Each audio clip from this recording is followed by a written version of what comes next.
Selamat malam Bapak Ibu, Saudara terkasih, anak-anak dan juga semua simpatisan GKJ Boyolali. Shalom. Kami berharap Bapak Ibu semua di rumah masing-masing dalam keadaan sehat. Shalom juga untuk Bapak Aji dan juga Pak Agus. Shalom Bu Putri. Malam hari ini kita akan memulai persekutuan doa pada malam hari ini. Dan sebelumnya kita akan menyanyikan Kidung Jemaat 453, bait yang pertama dan yang kedua. Yesus kawan yang sejati.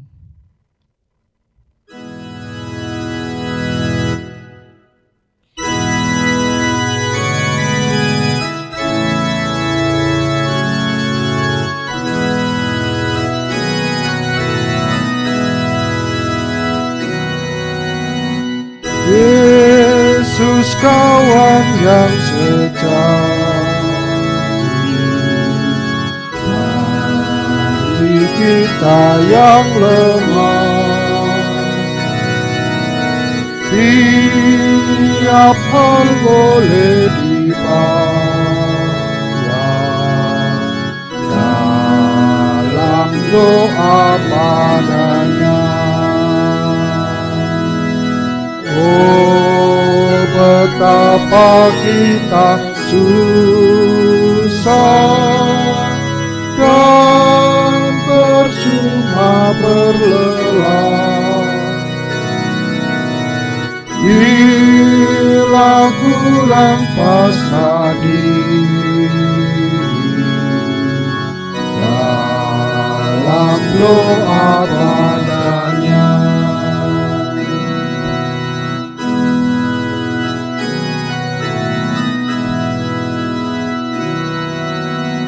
Jika oleh pencobaan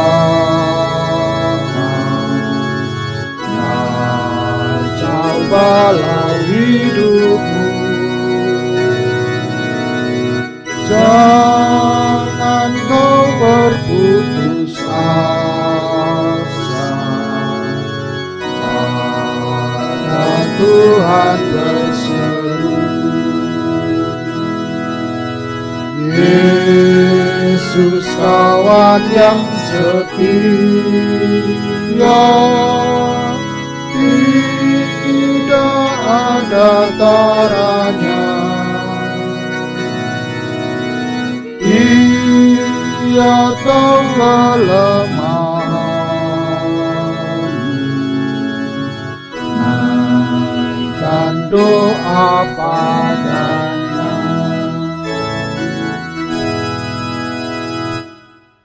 Sebelum kita memulai persekutuan doa keluarga pada malam hari ini, baiknya kita akan masuk dalam doa pembuka. Mari saya hantarkan.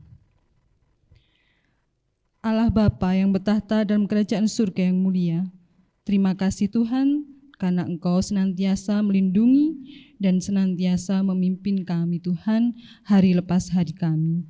Hingga pada malam hari ini Tuhan, Kau pertemukan kami kembali, baik yang ada di sini ataupun yang di rumah Tuhan, untuk bersama-sama bersekutu dalam persekutuan doa keluarga pada malam hari ini. Kiranya Tuhan, kami Tuhan telah mempersiapkan hati dan pikiran kami Tuhan untuk mendengarkan dan juga mengerti akan firman-Mu pada malam hari ini. Kiranya Yesus akan datang di tengah kami, sehingga kami Tuhan membawa berkat dari firman yang telah kami pelajari pada malam hari ini. Dan tidak ada yang sia-sia Tuhan. Dan saat ini Tuhan kami juga berdoa bagi Pak Aji yang akan menyampaikan firman di dalam persekutuan doa ini Tuhan. Kiranya Tuhan yang akan menuntun, Tuhan yang akan memberkati, sehingga yang tersampaikan bisa menjadikan berkat juga bagi kehidupan kami. Ampunkanlah atas segala dosa dan kesalahan kami Tuhan. Haleluya. Amin. Amin. Baik, mungkin saya akan langsung memberikan waktu dan tempat untuk Pak Aji untuk menyampaikan firman pada malam hari ini. Ya, terima kasih Bu Putri. Okay. Selamat malam Bapak Ibu Saudara dan anak-anak keluarga di rumah dan juga simpatisan yang menonton dalam persekutuan doa ini. Kita boleh bersekutu di dalam persekutuan doa walaupun melalui media ini. Dan selamat malam Pak Agus. Selamat malam Pak Pendeta. Sehat? Sehat. Wah, puji Gusti. Bu Putri? Ya. Puji Tuhan, sehat Pak Ajib. Kita mari di dalam hal ini bersama Bapak Ibu, Saudara dan di rumah kita akan merenungkan firman Tuhan di dalam persekutuan ini yang memang kita rindu dalam persekutuan dan kita pun boleh bersua bertemu di dalam online ini ya Mbak. Mari kita buka di dalam Injil Lukas 6. Bapak Ibu, Saudara dan anak-anak bisa buka di Injil Lukas pasal yang ke-6 ayat 12 sampai dengan 19. Injil Lukas pasal yang ke-6 ayat 12 sampai dengan 19. Saya akan membacakan untuk Bapak Ibu Saudara di rumah dan Pak Agus dan Mbak Putri. Pada waktu itu pergilah Yesus ke bukit untuk berdoa, dan semalam-malaman ia berdoa kepada Allah. Ketika hari siang, ia memanggil murid-muridnya kepadanya, lalu memilih dari antara mereka 12 orang yang disebutnya rasul. Simon yang juga diberinya nama Petrus, dan Andreas saudara Simon, Yakobus dan Yohanes, Filipus dan Bartolomeus, Matius dan Thomas, Yakobus anak Alfeus, dan Simon yang disebut orang Zelot, Yudas anak Yakobus, dan Yudas Iskariot yang kemudian menjadi pengkhianat. Lalu ia turun dengan mereka dan berhenti pada suatu tempat yang datar. Di situ berkumpul sejumlah besar dari murid-muridnya dan banyak orang lain yang datang dari seluruh Yudea dan dari Yerusalem dan dari daerah pantai Tirus dan Sidon. Mereka datang untuk mendengarkan dia, untuk disembuhkan dari penyakit mereka. Juga mereka yang dirasuki roh-roh jahat beroleh kesembuhan. Dan semua orang banyak itu berusaha menjamah dia karena ada kuasa yang keluar daripadanya dan semua orang itu disembuhkannya. Demikianlah firman Tuhan. Yang berbahagia ialah mereka yang mendengarkan firman Tuhan dan yang memeliharanya. Haleluya. Amin. Pak Agus dan Bu Putri dan Bapak Ibu Saudara, anak-anak semua, kita akan bersama-sama merenungkan di dalam persekutuan doa ini dengan tema berdoa terlebih dahulu. Ya, tema ini menjadi sebuah tema yang menarik karena khususan dalam hal berdoa yang Bapak Ibu juga mengerti di rumah dan anak-anak pun tahu, dan Bu Putri dan Pak Agus juga tidak asing dengan kata berdoa. Terlebih kita sekarang ini masuk dalam bulan September, di mana di dalam hal Sinode GKJ itu, bulan September itu dinamakan bulan katekese liturgi atau pengajaran tentang ibadah. Dan di dalam ibadah itu sendiri juga ada doa yang menjadi penting, yang harus kita refleksikan kembali makna doa itu dan bagaimana kita menyikapinya. Dan menarik, kita akan belajar pada nas ini, dan ini merupakan perenungan dari Renungan Sadar di hari ini, Rabu 9 September 2020. Hal yang menarik, nas kita ada di ayat 12. Pada waktu itu pergilah Yesus ke bukit untuk berdoa, dan semalam-malaman ia berdoa kepada Allah. Bapak, Ibu, Saudara, dan anak-anak, Pak Agus dan Mbak Putri, diceritakan bahwa Tuhan Yesus menghendaki para pengikutnya dengan memilih 12 orang yang nantinya disebut oleh rasul. Bagi Tuhan Yesus dalam memilih rasul ini bukan hal yang sepele, tetapi hal yang serius. Bagaimana ia tidak memilih dengan asal-asalan saja. Dikatakan semalam-malaman ia berdoa di sebuah bukit. Berdoa kepada siapa? Kepada Allah Bapa. Tentu tidak secara rinci Tuhan Yesus itu berdoa isinya apa saja. Tetapi kalau kita melihat secara utuh mengenai cerita tadi, salah satu hal yang mungkin dalam hal dinaikkan dan kita yakin dinaikkan adalah tentang hal Tuhan Yesus berdoa sebelum ia memilih. Banyak pengikutnya, yakni 12 orang yang akan menjadi rasul, yang dimana mereka adalah orang yang ditunjuk oleh Tuhan melakukan tugas panggilan yang penting untuk melanjutkan karya penyelamatan Tuhan Yesus. Ternyata dikatakan doa semalam-malaman, bukan doa malam atau doa, tapi doa semalaman yang memang mungkin doa yang panjang, mungkin doa yang memang suntuk sekali, doa yang seru sekali, doa yang memang dalam hal ini hal yang sangat penting. Setelah berdoa semalam suntuk, lalu apa yang terjadi? Bapak, Ibu, Saudara, dan anak-anak, Pak Agus dan Mbak Putri, diceritakan ketika hari siang, lalu ia memanggil 12 orang dan dijadikannya rasul. Siapa mereka? Mereka bukan dari golongan terpelajar, mereka orang yang sangat sederhana. Ada kelompok nelayan, penjala ikan, ada yang pemungut cukai, ada yang semangatnya berkobar-kobar, dan orang-orang biasa. Tetapi justru orang tersebut di kemudian, kalau kita pelajari dalam hal cerita ini, luar biasa ketika orang-orang tersebut menjadi orang yang pandai, luar biasa pelayanannya oleh karena anugerah Allah. Tentu ini dibalik ini ada kuasa Allah, ada kehendak Allah melalui Tuhan Yesus dalam pemilihan. Dan bagaimana refleksi kita adalah doa Tuhan Yesus itu, kebergantungannya, bahkan menyatakan relasinya dengan Allah Bapa itu, menentukan pilihan yang penting dengan cara aku datang kepada Bapa terlebih dahulu dan memohon kepadanya dalam doa. Dan yang terjadi memang ya, setelah mereka dipilih, Tuhan Yesus mengajak mereka dalam hal ini apa? Menemui banyak orang dalam hal pengajaran, menyembuhkan orang sakit, menyembuhkan yang kerasukan, dan kan juga ada yang memegang jubah Tuhan Yesus. Dengan hal ini juga ia sembuh. Yang artinya itu awal mula para murid dididik, para murid itu dilatih dalam hal ini loh orang yang aku pilih, yang memang yang dalam hal dipilih Tuhan, dipanggil oleh Tuhan untuk berkarya. Luar biasa Bapak, Ibu, Saudara, dan anak-anak, jikalau kita di sini dalam doa itu Tuhan Yesus mementingkan dalam hal bagaimana doa itu hal yang penting, bukan asal milih, tetapi memilih itu menyerahkannya kepada Allah.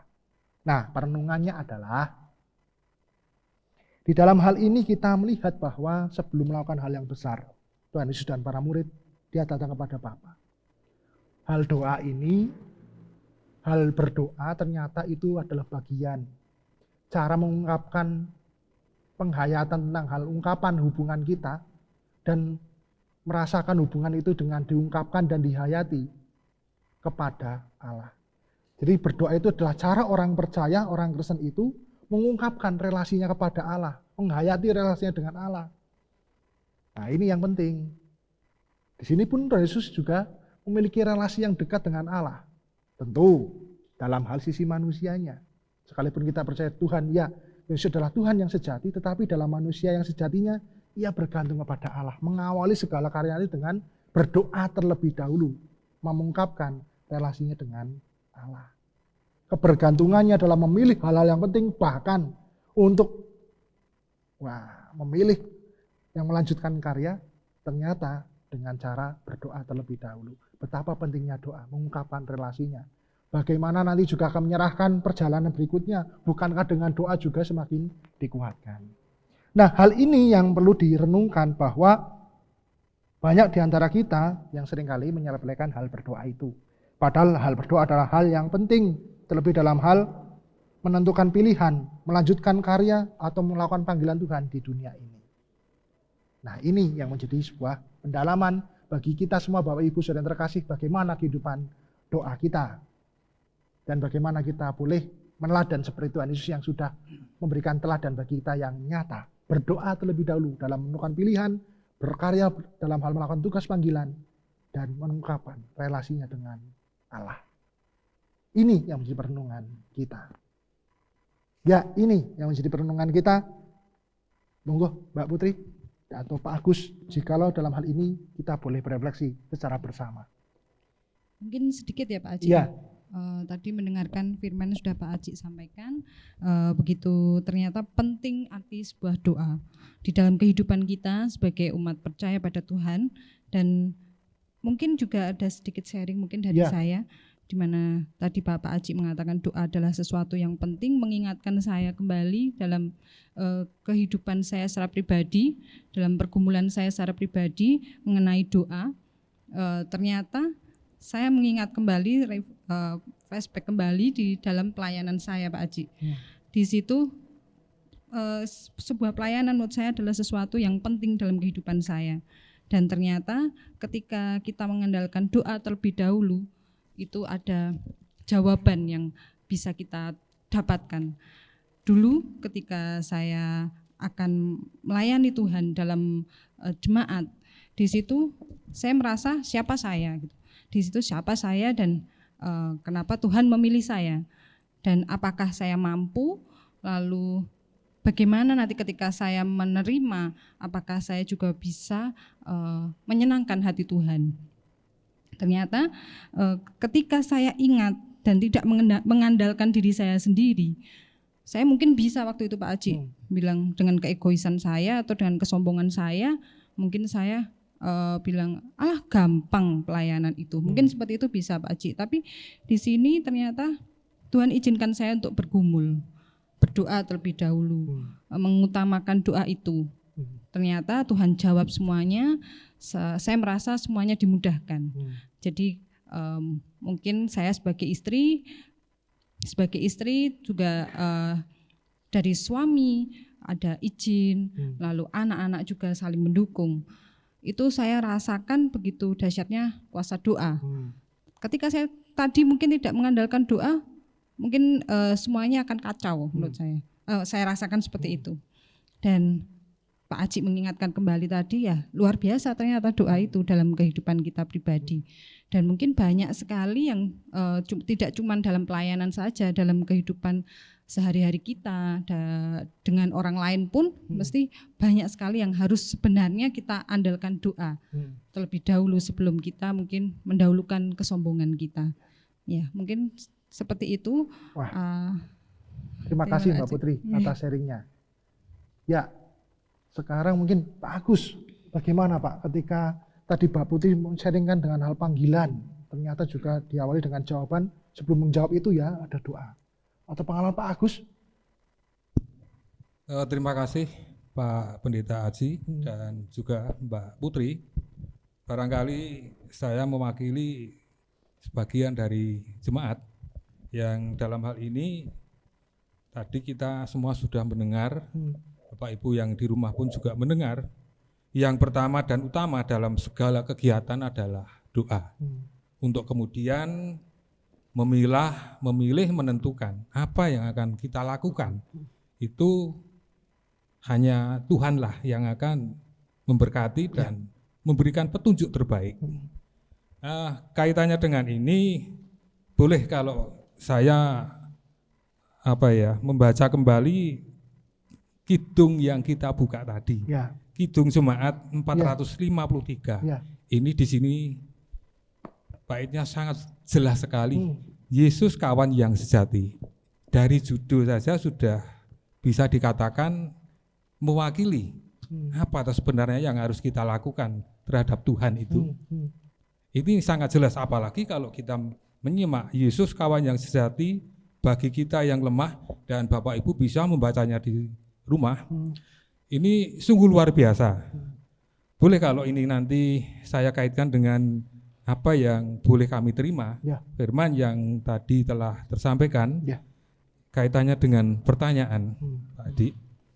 Dan ini juga sekali lagi maaf, ini mungkin karena cara di dalam berpikir itu berbeda-beda, tetapi kami meyakini bahwa ketika kita bergumul, itu Tuhan pasti akan hadir. Pertanyaan yang pertama itu adalah dalam pergumulan modern saat ini. Hal berdoa dalam pergumulannya manusia lebih mengutamakan nalar budi, logika, atau bahkan lebih mengesampingkan kebutuhan doa itu sendiri. Ini yang seringkali mengusik batin kami ketika kami akan melakukan doa. Dan barangkali kalau dalam hal kesaksian tadi Mbak Putri sudah cukup panjang memberikan uraian, dan nanti tolong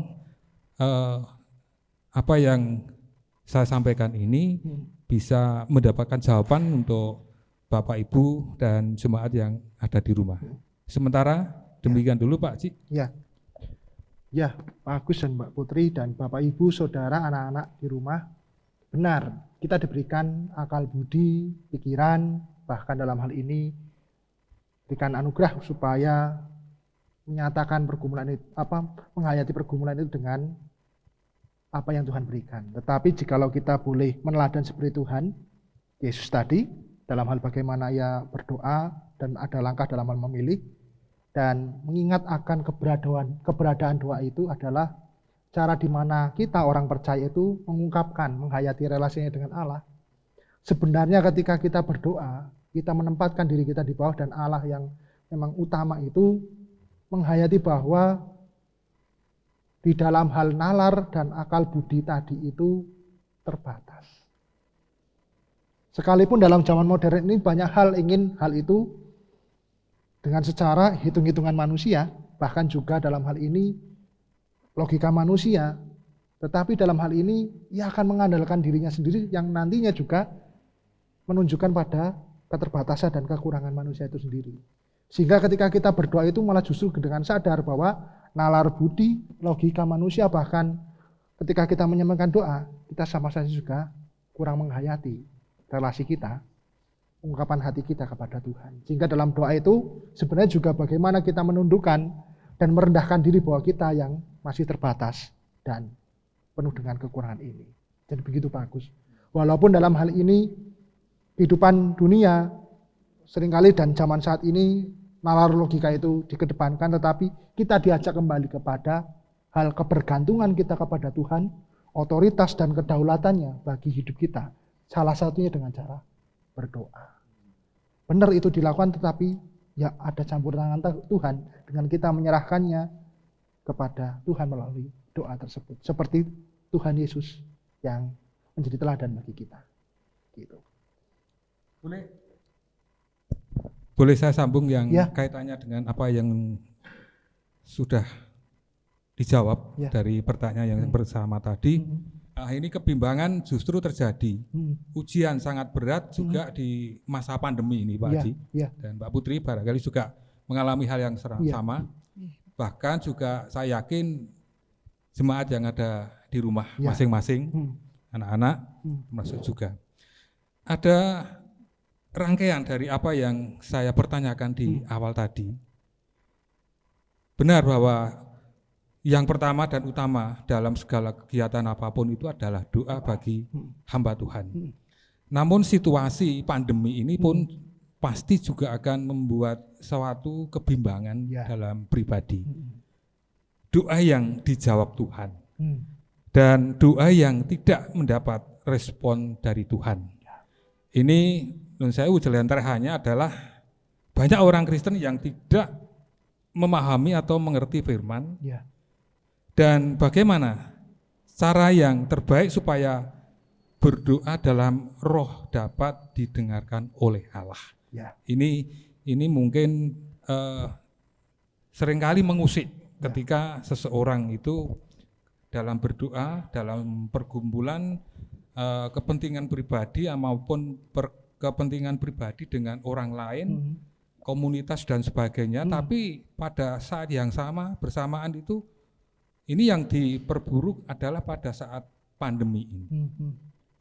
Mungkin Mbak Putri atau Pak Pendeta akan bisa memberikan penjelasan. Terima kasih. Terima kasih Pak Agus. Berdoa yang memang didengar Tuhan, dijawab Tuhan, dan memang yang tidak didengar Tuhan. Bahkan di dalam tengah pandemi ini pergumulan yang berat akan sangat-sangat mungkin dipertanyakan dan direfleksikan kembali mengenai hal relasi kita, bagaimana kita bergantung. Jikalau dalam hal tadi ungkapan relasi kita dengan Tuhan dan kebergantungan, tentunya dalam hal kita memanjatkan doa kepada Allah itu adalah hal yang baik, yang menyelaraskan memang ada kehendak pribadi, tetapi aku menyelaraskan kehendak pribadiku pada kehendak Allah. Nah ini yang disebut dalam hal Jawa sumarah Pak. Nah, dalam hal ini ada tujuan yang baik yang memang Tuhan kiranya Tuhan berkati dengan apa yang aku mohonkan itu. Nah itu yang dalam hal ini Tuhan boleh dengar. Ada tujuan baik dengan sumarah, dengan tulusan, dengan takut dan hormat. Yang artinya aku mendoakan ini. Perkara dalam hal ini Tuhan bisa langsung menjawab, Ya, bisa itu terjadi. Tetapi ada memang juga waktu Tuhan dalam menjawab doa itu. Jika itu hal baik yang ditujukan, ada waktu Tuhan yang dimanakan menyatakan jawaban doa itu. Nah, hal yang tidak direspon adalah yang jelas. Nah, yang tidak baik, yang akan memiliki, yang dalam hal ini memiliki tujuan yang mungkin menunjukkan kamanungsan gitu. Kesombongan diri. Ada pamrih, ada kesombongan, ada juga mungkin berdoa hal yang tidak baik, tentunya Tuhan tidak mendengar itu. Karena terkadang kita memaksakan. Nah, dalam hal ini tentunya ada kerendahan hati, ada menyelaraskan apa yang aku mohon kepada Allah. Dan memang dalam hal ini doa yang baik kita panjatkan itu, ya mari, jikalau memang itu dijawab, tidak mengurangi kita untuk mengurangi intensitas kita berdoa. Tetapi ya makin dekat dengan Tuhan untuk berdoa. Dan ini menjadi teladan. Bagaimana Tuhan juga dalam hidupnya pun, dalam hal ia berkarya, ia seringkali berdoa dan mengambil waktu sendiri untuk berdoa. Menjaga ketekunan. Ya. Nah, menjaga ketekunan itu. Dan itu ya ini menjadi dalam pergumulan kita di tengah pandemi ini, pergumulan yang berat, bahkan relasi dengan sesama dan sebagainya. Mari berdoa terlebih dahulu, bagaimana menyelaraskan, dan tujuannya adalah biarlah Tuhan menyatakan kehendaknya dengan jikalau memang itu hal baik, pastilah Tuhan menjawab. Terlebih di pandemi ini, jikalau ini masih menjadi proses kita untuk bergumul, ya kita berdoa bahwa Tuhan beserta dan Tuhan tidak pernah tinggal diam. Kan begitu Pak Agus? Benar Pak. Nah, Mbak Putri juga setuju kan ya? Dalam hal ini dalam hal relasi kita dengan Tuhan dan memohon doa itu hal yang sangat penting dan tujuan yang baik itu. Ya. Terima kasih sekali Pak Pendeta Haji dan Mbak Putri. Kata kunci di sini sebenarnya dalam hal berdoa itu sebenarnya banyak. Ya. Saya yakin itu banyak. Tergantung bagaimana kita secara spontan didasari oleh ketulusan, berserah sesuai kehendak Allah menurut firman Tuhan, mendatangkan kebaikan, doa dan puasa dan sebagainya, itu sudah menjadi semacam menu yang bisa kita kunyah, kita santap secara otomatis. Yang apapun yang kita minta pasti Tuhan akan memberikan. Mungkin itu simple penjelasan atas apa yang menjadi uraian dari Pak Haji tadi. Moga Mbak Putri kalau disambung. Sambung. Ya, sampai hal sekecil ya Pak ya. Kadang Tuhan tuh memberikan kejutan-kejutan di saat kita, Tuhan tahu bahwa kita senantiasa tekun dalam doa. Mungkin dari sini mungkin Pak Agus ada tambahan lagi atau? Sudah cukup Pak Agus? Sudah cukup. Ya. Bapak Ibu yang terkasih, inilah yang menjadi sebuah perenungan kita bahwa di bulan katekes liturgi ini persekutuan kita diajak kembali untuk digeluti kembali, dihayati, terlebih dalam hal berdoa. Berdoa cara kita, orang percaya, mengungkapkan dan menghayati relasi kita atas keselamatan yang Tuhan berikan. Itu dasar dalam hal pokok-pokok ajaran gereja. Dan bagaimana doa atas hal itu adalah bukan oleh juga kesalehan kesucian, tapi oleh karena keselamatan yang Tuhan berikan. Dan bagaimana Tuhan meladankan segala apapun itu, nyatakanlah terlebih dulu dengan berdoa. Seperti Tuhan juga meneladankan, sebelum ia memilih para murid, ia berdoa dan bergantung kepada Allah Bapa. Kita pun dipanggil demikian. Di tengah pandemi, ajaklah semua dalam hal ini anggota keluarga untuk tekun di dalam berdoa. Mari Mbak Putri dan Pak Agus, kita akan menutup dalam doa syafaat ini, dalam firman ini dan berdoa. Bapa kami yang ada di sorga, kami bersyukur di dalam persekutuan doa ini kami boleh merenungkan firman-Mu, berdoa terlebih dahulu. Tuhan Yesus memberikan teladan bagi kami, bagaimana kami menghayati di dalam relasi kami dengan Tuhan, bergantung kepada Tuhan, melalui kami berdoa. Di dalam kami sebelum bertindak, memilih hal yang penting dan sebagainya. Mampukan kami Tuhan, keluarga-keluarga Tuhan, kami suami, istri, orang tua, anak, semuanya. Mampukan kami dapat senantiasa bergantung kepadamu, terlebih ketika kami menundukkan segala nalar budi kami, logika kami dengan cara kami berserah diri di dalam doa. Dan biarlah kami senantiasa mendoakan hal yang baik, tujuan yang baik, yang selaras dengan kehendak Tuhan. Mampukan kami Tuhan untuk dapat mengerti bagaimana arti doa itu, menguatkan kami, memperteguh kami, menguatkan kami, dan boleh kami merasakan kasih Tuhan, penyertaan Tuhan dalam hidup-hidupan kami. Di tengah pandemi ini kami berdoa supaya kami tetap bergantung kepada Tuhan dan semakin dekat dengan Tuhan, menaikkan doa-doa syafaat kami. Terima kasih Tuhan, inilah seluruh doa kami yang kami mohon dalam nama Tuhan kami, Yesus Kristus. Amin. Saya kembalikan kepada Ibu Putri. Matur nuwun Pak Aji, firman yang indah. Makasih juga Pak Agus. Dan saat ini kita, Bapak Ibu Saudara terkasih, anak-anak dan para simpatisan yang ada di rumah dan juga kita yang ada di sini, kita akan mempersembahkan dari berkat yang Tuhan telah berikan dalam kehidupan kita. Kita akan berikan terbaik untuk Tuhan. Kita akan mempersembahkan dengan diiringi Kidung Jemaat 367, Padamu Tuhan dan Allahku.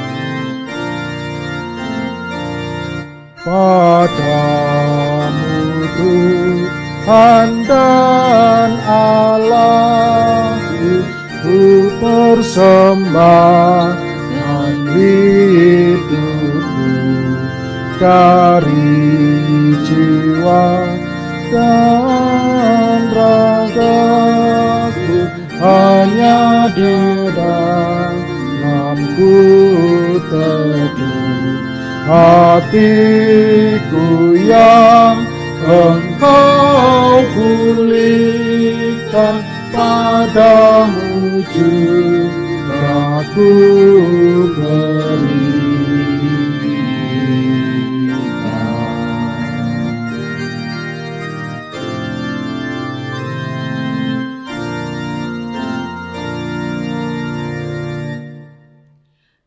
Mari kita masuk dalam doa persembahan.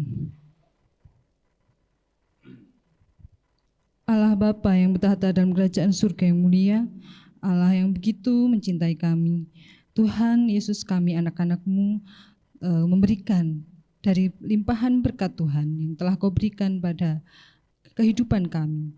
Kiranya Tuhan, persembahan ini yang telah kami kumpulkan Tuhan, kiranya bisa untuk kemuliaan nama-Mu saja Bapa. Dan kiranya Tuhan, apa yang telah kami persembahkan ini Tuhan, bukan karena keegoisan kami, bukan karena kesombongan kami, tapi benar-benar karena ucapan syukur yang kami berikan untuk kemuliaan nama-Mu. Dan kiranya Tuhan, persembahan ini bisa dikelola dengan baik juga bagi yang mengelola Tuhan, sehingga hanya nama-Mu, hanya kerajaan-Mu saja yang dimuliakan. Dan Tuhan, kami pada saat ini Tuhan akan mengakhiri persekutuan doa keluarga pada malam hari ini Tuhan. Kiranya Tuhan, firman, kiranya apapun yang telah kami terima pada malam hari ini Tuhan, tidak akan sia-sia dalam kehidupan kami. Kiranya akan menjadi berkat dan kiranya menjadi terang bagi sekeliling kami Tuhan. Dan terima kasih Tuhan, kiranya Yesus akan berikan kami Tuhan kesehatan juga dan kehidupan yang penuh dengan berkat yang melimpah daripada-Mu hari lepas hari. Kiranya Yesus, hanyalah ini doa dan permohonan kami Tuhan, ampunkanlah atas dosa dan kesalahan kami Bapa. Haleluya. Amin. Amin.